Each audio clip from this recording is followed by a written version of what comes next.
Hello, Carver. Good evening. I just have a reveal for tonight about low carb, and also I just want to address about yung mga nagko-question why we need to eat half kilo meat a day or 75 grams a day of protein because we have macronutrient. No, this is the our biology and our macronutrient, the source of our energy, is came from the carbohydrates, protein, and fat.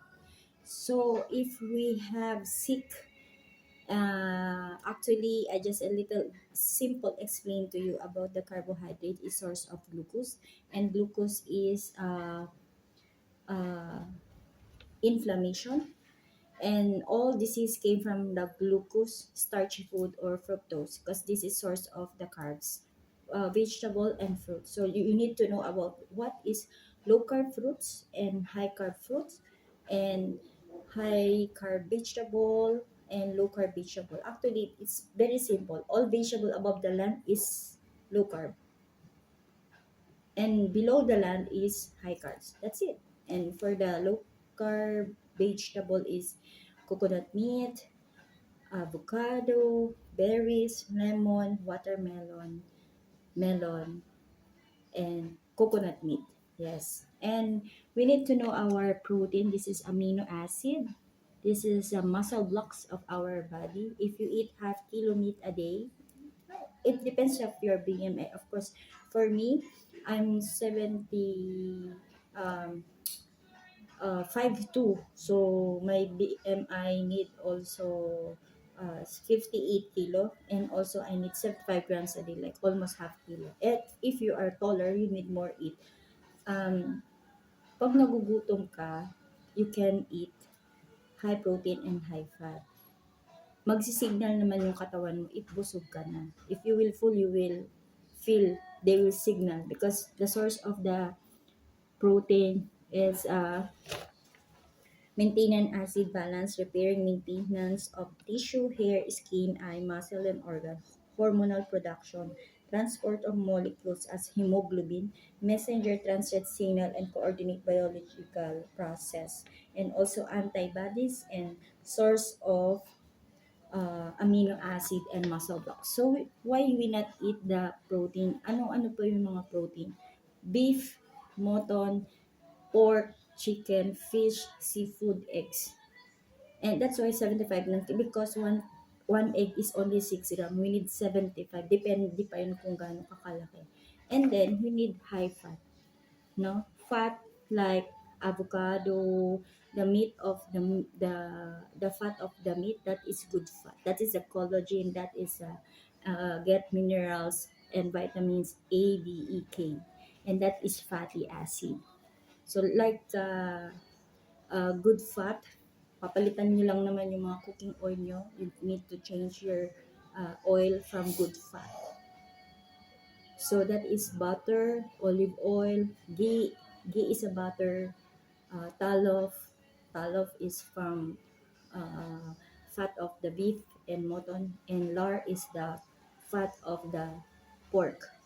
You can use also olive oil, and number one on the Philippines, popular, coconut oil. So we need to combine that one. So like me, nagluluto ko butter and egg, or we have gatang is the ginataang manok. It's already in butter shrimp. This is together very, very good ketones to fat adaptation and burning mode our body, to low our um, um, inflammation, um, not spike our sugar, correct our appetite.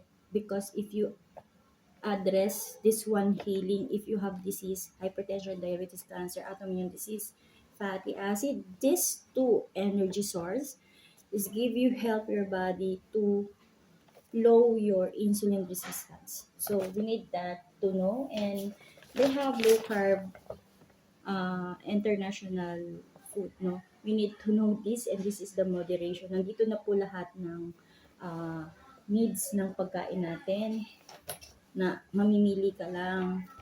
And I give you all info, and I have also for my clients, I give all details to heal their body. So thank you, Ma'am Fatima, for trust me. And actually, when I finish your detoxing and I give you the info of low carb, you will see the effect of glowing of your face, because even you are you know the pimples too much ache or too much inflammation is show already. This is a messenger that your body are inflamed.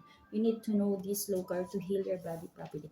Also, if your body, our body needs water, no, because our cells, they need magnesium, potassium, sodium, and oxygen. So we need electrolyte. That's why sodium. So electrolyte, it's help our body minimum 3,000 to 5,000 milligram a day, like 2 teaspoon to 3 teaspoon daily. We can put in a menu, smoothie, salad, or electrolyte. So I do everyday electrolyte. Even you have hypertension, sodium is the monitoring of blood pressure. So you need to know this. No, this is direct in our mitochondria. So I just give you details when I do your massage. Explain what I see your body, because I can read body language. And I study acupuncture, so they have 12 meridian points uh, to get when I touch the body, the points, trigger points, I know the body inflamed. I see allergy, I see inflammation, water retention, and also I address also for the lymphatic massage, and I address direct the mitochondria, and rest will be depends of my client. So I'm happy, Ma'am Fatima, Ma'am Lina, to good, you do your good job for 6 months. You do your maintenance for diabetes. Go away. So bye bye maintenance. So good job. Also my son for 1 year, he is a mild stroke, and he lost 55 kilo in 1 year. So it's getting soon have the maintenance or go away, because we are continue doing keto diet. And for Ma'am Fatima, thank you, because I see after 2 weeks when I do your detoxing massage, and you do eating nutrition food, and you have love yourself and listen to your body. You see the glow in your face, because I see what you're doing inside and out, and the fatty acid or the powerhouse is the protein, all protein. And I have a hack also for the castor oil. This is the powerhouse. This is fatty acid. So I use also for my face. I have a lots of hack to not spike my sugar. You need to know if they have a party. Try to eat first one bowl of salad, so that 75% not spike your sugar, or 1 glass of uh, water with 1 tablespoon of vinegar, so that 30% not spike your sugar, and you can eat your desired carbohydrates. And carbohydrates is moderation. But we are need to focus our high protein and high fats. So our disease and our aging, delaying.